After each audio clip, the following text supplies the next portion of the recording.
ایک واقعہ مجھے یاد آ رہا ہے جسے میں چاہتا ہوں کہ آپ کی سماعتوں کے حوالے کر کے گفتگو کو ختم کروں۔ واقعہ دراصل یہ ہے کہ رسول رحمت صلی اللہ علیہ وسلم تشریف فرما تھے۔ دیکھیے اللہ والوں کی فکر میں آپ کو بتا رہا ہوں، اللہ والوں کی فکر سب سے بڑی یہ رہی کہ وہ ہمیشہ غریبوں کے ساتھ رہنا پسند کرتے ہیں۔ ان کا کھانا غریبوں کے ساتھ، ان کا اٹھنا غریبوں کے ساتھ، ان کو غریب بہت پسند رہے۔ اور آج ہماری سوچ اتنی بدل گئی کہ ہمیں غریب پسند ہی نہیں ہے، چاہے سگا بھائی ہی کیوں نہ ہو۔ میں تھوڑی سی سوچ درست کر دوں۔ رسول رحمت صلی اللہ علیہ وسلم تشریف فرما تھے، ایک غریب صحابی تشریف لائے، ایک دم غریب۔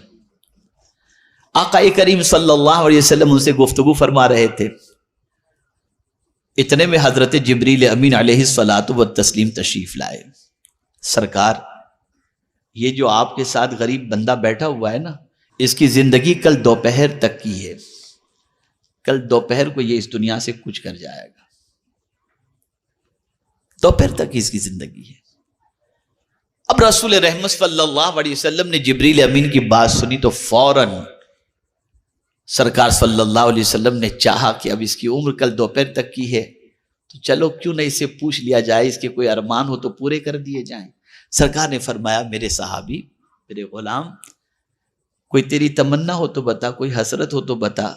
اسے یہ نہیں کہا سرکار نے کہ کل دوپہر تک تیری زندگی ہے، لیکن حضور نے فرمایا تیرے کوئی ارمان ہو تو بتا۔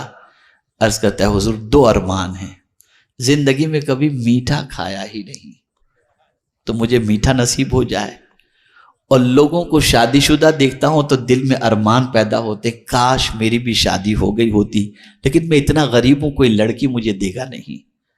سرکار نے فرمایا فکر نہ کر۔ صحابہ کو بلایا سرکار نے، کسی سے کہا میٹھے کا انتظام کرو۔ ایک صحابی کو بلایا، تیری لڑکی کا رشتہ میں نے ان کے ساتھ کر دیا ہے، تیاری میں لگ جاؤ۔ یہ سارا اہتمام سرکار صلی اللہ علیہ وسلم نے کیا، نکاح بھی ہو گیا، سب کچھ ہو گیا، میٹھے کا بھی انتظام ہو گیا۔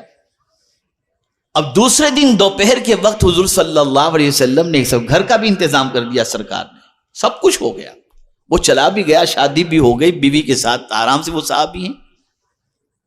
دوپہر کے وقت حضور صلی اللہ علیہ وسلم نے اپنے ایک صحابی سے فرمایا، ذرا جا کے اس گھر میں دیکھ، کوئی آواز تو رونے کی نہیں آ رہی ہے۔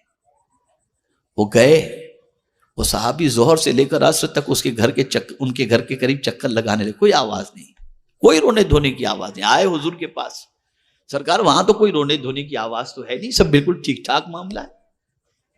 تو سرکار نے رب کی بارگاہ میں عرض کیا، میرے مولا، جبریل نے لوح محفوظ پر دیکھ کر کے یہ بات کہی تھی کہ اس کی زندگی کل دوپہر تک کی ہے، لیکن وہ تو ابھی تک جی رہے ہیں، موت ٹلی کیسے؟ موت ٹلی کیسے؟ تو سرکار صلی اللہ علیہ وسلم سے رب نے فرمایا، میرے محبوب، تقدیر میں تو میں نے لکھ ہی دیا تھا کل دوپہر تک، لیکن جب اس کے سامنے میٹھا آیا، اسی وقت میں نے ایک سائل کو دروازے پر بھیجا کہ جا کر کے میرے نام پر اس سے مانگ۔